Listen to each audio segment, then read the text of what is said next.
Good morning, students. So, in this video, we will start from the eliminating duplicate values. To eliminate duplicate values in your table, you need to write this statement.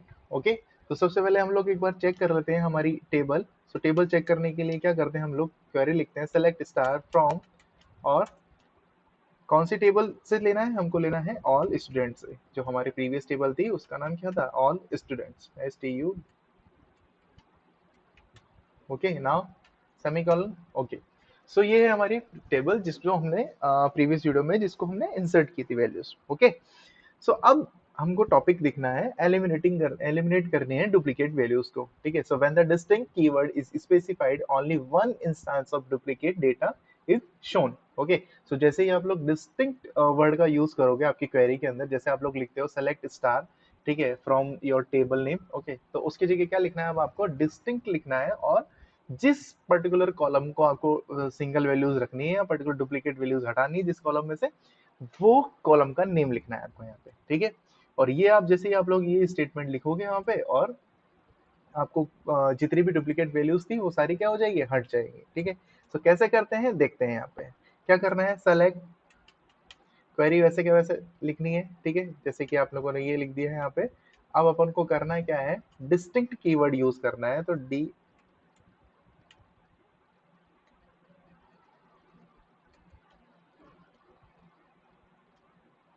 Distinct keyword use किया. अब हम suppose करते हैं just देखते हैं कि हमारे registration number में सारी सिंगल सिंगल वैल्यूज हैं, डुप्लीकेट कोई नहीं है. नेम में भी डुप्लीकेट कोई नहीं है.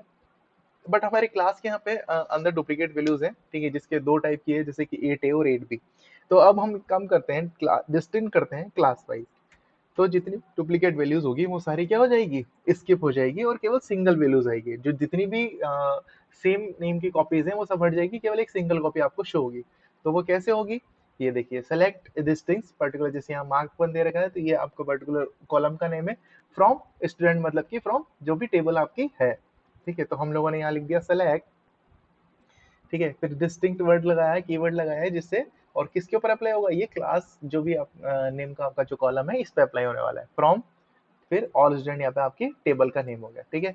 यहाँ आए लास्ट में और क्या किया एंटर प्रेस करना है. एंटर प्रेस करते हैं तो देखते हैं क्या आता है. देखिए क्या आया हमारे पास में क्लास और केवल एक ही कॉलम आया है जिसके अंदर 8B और 8A आ रहा है. ठीक है. तो यहाँ पे क्या है 8B और 8A के नाम से ही केवल एंट्री है, बाकी सारी क्या है सेम एज इट इज ऐसी ही है. तो इसने क्या किया कि सेम वैल्यूज को क्या किया है हट एलिमिनेट कर दिया है डुप्लीकेट वैल्यूज को और सिंगल उनकी कॉपी रखी है. ठीक है. तो जैसे यहाँ लिखा हुआ है कि when the distinct keyword is specified only one instance of the duplicate data is shown. Okay so now हम देखते हैं using arithmetic operator with select कि सेलेक्ट के साथ में हम लोग अर्थमेटिक ऑपरेटर कैसे यूज कर सकते हैं. ठीक है. तो arithmetic operator perform arithmetic mathematical calculation. we can perform a simple arithmetic calculation on the data using select statement. okay so हम लोग सिंपल जो अर्थमेटिक ऑपरेशन है वो यूज कर सकते हैं विद सेलेक्ट स्टेटमेंट. कैसे करेंगे क्या करना है आपको बस ये क्वेरी लिखनी है. जैसे सेलेक्ट लिख लिया. अब जिस भी कॉलम में आपको पर्टिकुलर कोई एडिशन या सब्ट्रैक्शन या सिंपल कैलकुलेशन परफॉर्म करनी है उसके आगे प्लस माइनस 5 जो भी आपको लिखना है वो कैलकुलेशन आप लिख सकते हैं और फ्रॉम पर्टिकुलर स्टूडेंट का सॉरी पर्टिकुलर टेबल का नेम.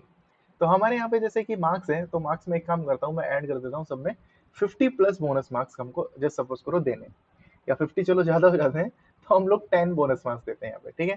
तो हम लिखेंगे यहाँ पे सेलेक्ट. सेलेक्ट के बाद में हमको क्या लिखना होता है पर्टिकुलर कॉलम का नेम. तो मार्क लिखा मार्क फिर प्लस ये 10 बोनस हो गए. फिर कौन सी टेबल है टेबल है हमारी all student all under score all students. ठीक है. सेमीकोलन लगाया. ठीक है. तो मार्क प्लस 10 क्या करेगा ये जो मार्क्स वाली सॉरी मार्क्स है हमारा तो हमको पूरा कंप्लीट लिखना पड़ेगा यहाँ पे मार्क्स. ठीक है. स्पेलिंग मिस्टेक नहीं करनी है, अगर स्पेलिंग मिस्टेक करोगे तो क्या होगा एरर आ जाएगा. ठीक है. सो मार्क्स पूरा लिखा.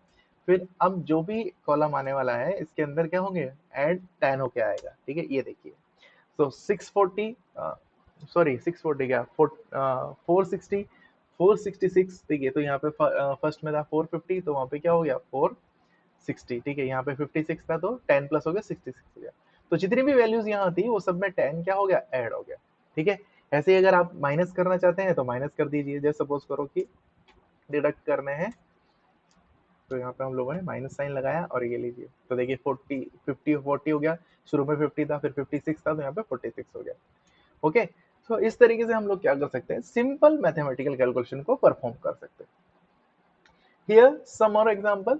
सो माई स्क्वेल नेम, और फिर एज इट इज क्या किया है, देखिए इस तरीके से आप लोग ये भी कर सकते हैं। ठीक है, नेम साथ में शो करना है तो नेम भी लिख दीजिए। तो जैसे ये पहले ये जस्ट फॉर आपकी क्वेरी थी प्रीवियस, यहाँ पे एक काम करते हैं हम लोग, साथ में नेम भी लिख देते हैं। मैंने आपको प्रीवियस वीडियो में बताया था कि अगर आपको पर्टिकुलर कॉलम लेने हैं, पूरी टेबल नहीं लेनी है, तो आपको क्या करना है, कॉलम का नेम लिख देना है सेलेक्ट के बाद में, और फिर लास्ट में फ्रॉम जिस भी टेबल से आप ले रहे हैं वो। ठीक है, तो क्या करना है, नेम लिखा, फिर उसके बाद में क्या करना है, कॉमा लगाना है, कॉमा लगाया, ठीक है, और एंटर प्रेस कर देते हैं, सेम एज इट इज रखते हैं इसको। तो ये देखिए, ओके, नेम नहीं है फील्ड में, देखो क्या बोल रहे हैं, unknown column name is field list. ठीक है, तो जिस भी हमारे यहाँ पे जो भी टेबल थी उसमें नेम का कोई कॉलम ही नहीं है। देखते हैं तो क्या है, स्टूडेंट नेम है। ठीक है, तो स्टूडेंट हमको लिखना लिखना पड़ेगा। तो इसलिए मैं आपको बताता रहता हूँ हमेशा कि जब भी आप लोग फील्ड का नेम लिखेंगे तो ध्यान रखिएगा कि आपको पर्टिकुलर जो भी स्पेलिंग आपने लिखी है, जो भी आपने पर्टिकुलर नेम लिखा है, उसको वैसा का एज इट इज लिखना है। अगर आप चेंज करते हो, कहीं पे भी एक हल्का सा भी मिस्टेक आती है तो वो रन नहीं होगा, एरर आ जाएगा। ठीक है, तो एंटर करते हैं, ये देखिए, तो अमानत 440, अभी अलाशा 446। ठीक है, तो सब में क्या हो गया, 10 माइनस हो गए। ठीक है, ये चीज अगर इसमें ऐड करना है तो ऐड भी कर सकते हो आप लोग। ठीक है, तो ये ऐड होके आ गए। ठीक है, अगर मल्टीप्लाई करना है, ठीक है, तो एक काम करते हैं, मल्टीप्लाई कर देते हैं। ठीक है, जीरो से मल्टीप्लाई करते हैं तो देखिए सब जीरो हो गए। तो जितने भी सिंपल मैथमेटिकल कैलकुलेशन आप क्या कर सकते हैं, सेलेक्ट कर सकते हैं, रन कर सकते हैं with the help of select statement. Okay, so ये चीज थी। So using these operator on the table does not create a new column, okay, in the table or change actual data values. The result of the calculation appear only in output. ठीक है, तो ये जो आप लोगों ने अभी perform किया, ये क्या होगा, ये हमेशा ही जीरो नहीं रहेगा। ठीक है, जैसे ही आप लोग सेलेक्ट की क्वेरी लिखेंगे स्टार वाली, तो ठीक है, आपका डेटा एज इट इज वैसा प्रीवियस वाला ही रहने वाला है, लेकिन ये आपको पर्टिकुलर इस टाइम के लिए आपको इसने क्या किया, डेटा शो कर दिया कैलकुलेशन परफॉर्म करके। बाकी पुराना डेटा एज इट इज वैसा का वैसा आपका सेव है, ये देखिए मार्क्स वैसे के वैसे। तो क्या करता है, ये टेम्परेरी आपको डेटा बताता है। ओके, अब देखते हैं arithmetic calculation may not always be based on the table. For example, when we want to compute 7 multiplied by 3 plus 1, there is a no table to be referenced. In such query no form clause is used. Okay, तो calculation अगर आपको perform करनी है तो जरूरी नहीं है कि आपके पास में कोई टेबल हो तो आप उसी में टेबल में कैलकुलेशन परफॉर्म करोगे। आप कैलकुलेशन वैसे भी सिंपल कर सकते हो। जैसे आप कैलकुलेटर यूज करते हो तो क्या करते हैं, हम लोग कैलकुलेटर में डायरेक्ट एंटर करते हैं और वैल्यूज एंटर करते हैं, और इक्वल का साइन जैसे प्रेस करते हैं तो आउटपुट हमारे पास में रिजल्ट आ जाता है। यहाँ क्या करना है, आपको लिखना है, जैसे सेलेक्ट लिखा और आपकी क्वेरी लिख देनी है। क्वेरी मतलब कि आपकी इक्वेशन। तो जस्ट सपोज करो कि मैंने लिखा 5 मल्टीप्लाई बाय 4 माइनस 10। ठीक है, तो क्या आंसर आना चाहिए, ये देखिए 10। सो 5 मल्टीप्लाई बाय 4, जो कि बोर्ड मास का जो रूल होता है वो क्या होता है, पहले आपका मल्टीप्लीकेशन साइन अप्लाई होगा, फिर देन माइनस का। ठीक है, जिसका जो बोर्ड मास के रूल के हिसाब से जो प्रीसीडिंग ऑर्डर होता है उस हिसाब से। एक और क्वेरी करके मतलब एक और इक्वेशन डाल के देख लेते हैं। 45 माइनस 5 मल्टीप्लाई बाय 8 प्लस 100। ठीक है, देखते हैं क्या आने वाला है आंसर, 105। ठीक है, तो इस तरीके से आप लोग क्या कर सकते हैं, कैलकुलेशन परफॉर्म कर सकते हैं। ठीक है, इसकी जगह हम लोग डिवाइड कर देते हैं। डिवाइड का देखिए क्या आंसर आता है, देखिए तो अगर डिवाइड करेंगे तो आप लोग क्या आएगी, फ्लोट में वैल्यू आएगी। ठीक है, क्योंकि हो सकता है कि डेसिमल में नंबर आ जाए डिवाइड में, इसलिए क्या होता है यहाँ पे पॉइंट के आगे 4 जीरोस आ गई। ठीक है, अगर आप लोग इसको इस तरीके से करते हैं, जैसे सपोज करो मैं 7 से डिवाइड करता हूँ, तो अब देखिए 7। ठीक है, तो अब देखिए डेसिमल में नंबर आ गए। ठीक है, सो पॉइंट्स में वैल्यूज आ गई ये। सो ये है तरीका आपका सिंपल कैलकुलेशन को यूज करना without using your previous table. So you can use only select statement. क्या करना है, सेलेक्ट लिखना है ऐसे, और आपको इक्वेशन लिखनी है इस तरीके से। ठीक है, तो ये तरीका है। Now column alias. So column alias let different name heading to appear for a column then actually one in output. Enter the statement like this. Okay, तो जैसे कि आप लोग ऐसा लिख रहे हैं कि सपोज करो कि select marks 1 has scored from the sorry from particular table का नेम। तो जैसे सपोज करो कि आपके जो मार्क्स हैं, सो मार्क्स जो आपका कॉलम है, उस कॉलम की जगह आपको क्या लिखना है, आपको मार्क्स स्कोर्ड लिखना है, ठीक है, फॉर पर्टिकुलर डिस्प्ले। सो केवल डिस्प्ले के चक्कर में आपको ऐसा लिखना है, तो आपको क्या करना है, बस ये सीधी सी क्वेरी लिखनी है, सेलेक्ट और मार्क 1 जो भी कॉलम का नेम है उसको एज लिख के आपको क्या करना है, जो भी आपको नेम चाहिए, जो भी आपको स्ट्रिंग चाहिए वहां पे आप लोग लिख सकते हो, ठीक है। और फिर सेम क्या करना है, फ्रॉम टेबल का नेम, ठीक है। तो करके देखते हैं क्या करना है। सेलेक्ट किया, किसको लेना है, मार्क्स को लेना है, फिर क्या करना है, एज लिखा और एज करके क्या लिखना है, हमारा जो भी हमको नेम लिखना है, तो हम लिख देते हैं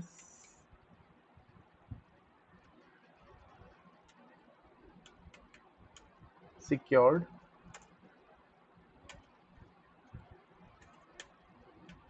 फ्रॉम, क्या करना है, ऑल स्टूडेंट्स।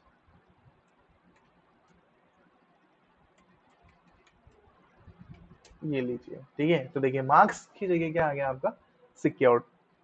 तो ये तरीका है आपका पर्टिकुलर जो भी कॉलम का जो नेम है उसको रिप्लेस रिप्लेस करने का for the display purpose. Okay, so column allies let the different name heading, okay, to appear a column then the actually one in the output। okay, so enter the statement like this। okay, so इस तरीके से आप लोग ये कर सकते हैं, ठीक है। so notice that the column marks 1 has been given in the column heading marks secured if the column allies consist more than one word, okay, then it should be enclosed in quotes, okay, as in mark secured, ठीक है। तो जब भी आपका suppose करो कि अगर आपके जो भी आपने कॉलम का जो नेम लिखा है वो क्या है, जिसके अंदर 2 वर्ड से ज्यादा है, तो आपको क्या करना पड़ेगा, डबल कोट में आप उसको डालना पड़ेगा, ठीक है। तो आप लोग अगर ये देखिए कि जब भी आप लोग सिंगल भी अगर नेम मतलब पर्टिकुलर वर्ड दे रहे हैं तो भी आप लोग डबल कोट में रखिए उसको, ठीक है। बाय स्टूडेंट्स, देखिए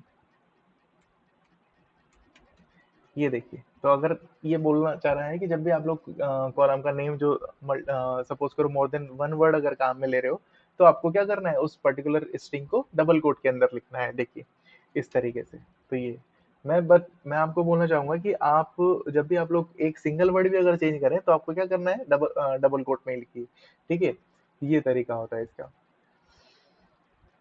So using column allies does not rename the column, it simply display the different column name in the output। Okay, so as previous तरीके से ही ये है कि जैसे आप लोग एप्लीकेशन कैलकुलेशन परफॉर्म करते हैं तो क्या होता है, वो टेम्परेरी आपकी कैलकुलेशन परफॉर्म होती है, बट पुरानी जो टेबल है वो एज इट इज सेव रहती है। वैसे ही ये जो नेम है, आपने जो ये चेंज किया है नेम, ठीक है, तो पुरानी जो टेबल है उसका जो कॉलम का नेम है वो मार्क्स ही रहने वाला है, ठीक है। तो देख लेते हैं, अगर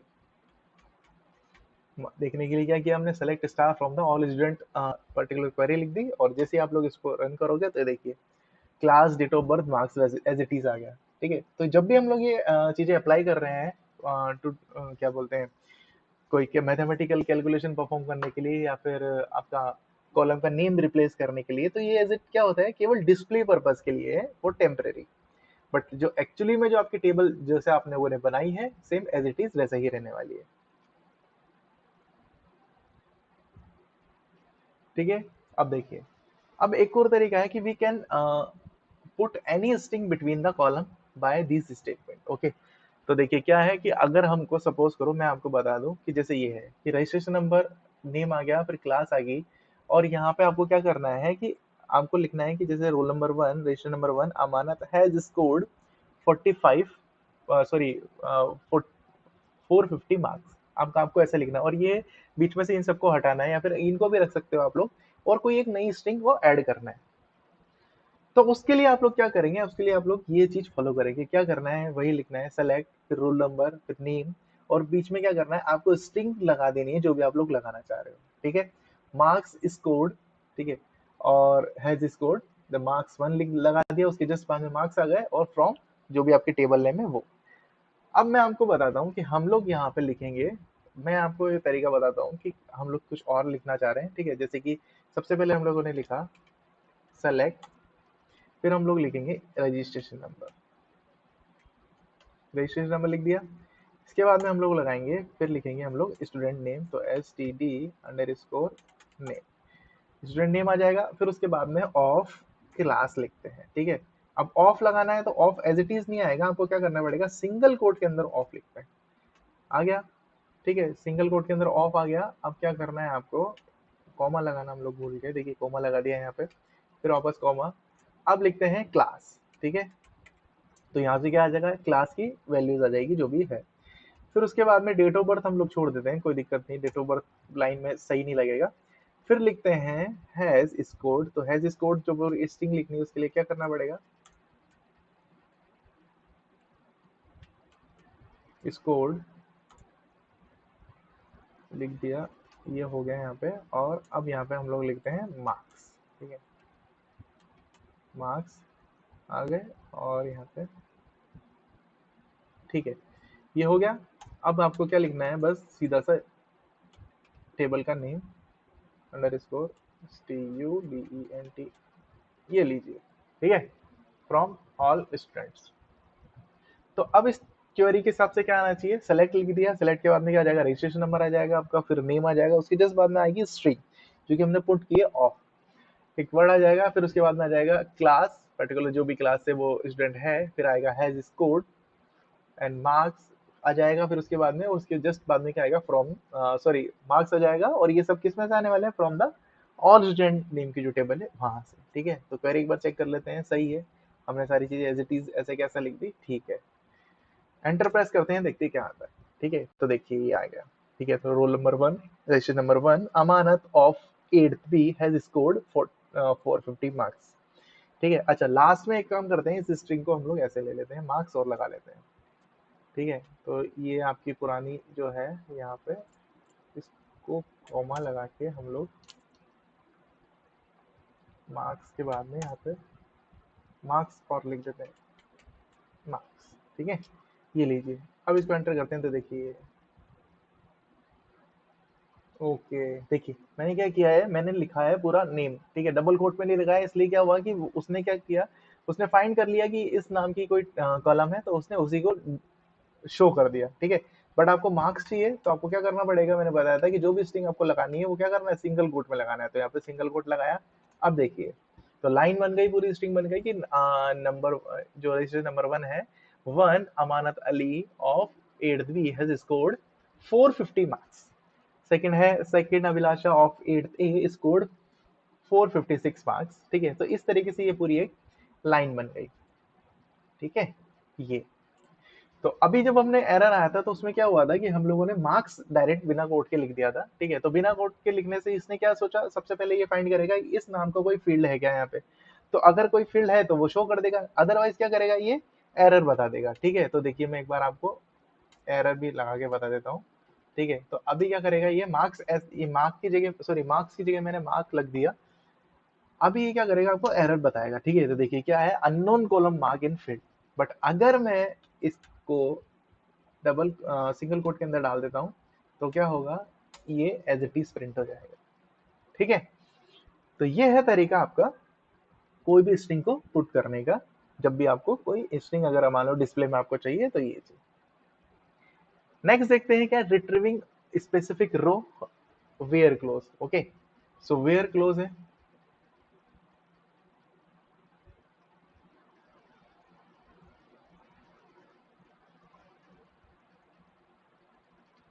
सो फिलहाल इस वीडियो में इतना ही। नेक्स्ट वीडियो में हम लोग देखेंगे वेयर क्लोज के बारे में, ठीक है। सो वेयर क्लोज कैसा होगा, क्या इसके यूजेस होते हैं, ये तब तक कि आप इस जो भी इस वीडियो में आपको क्वेरीज बताई गई हैं इसकी प्रैक्टिस कीजिए। Then stay happy and stay safe and keep practice in your computer.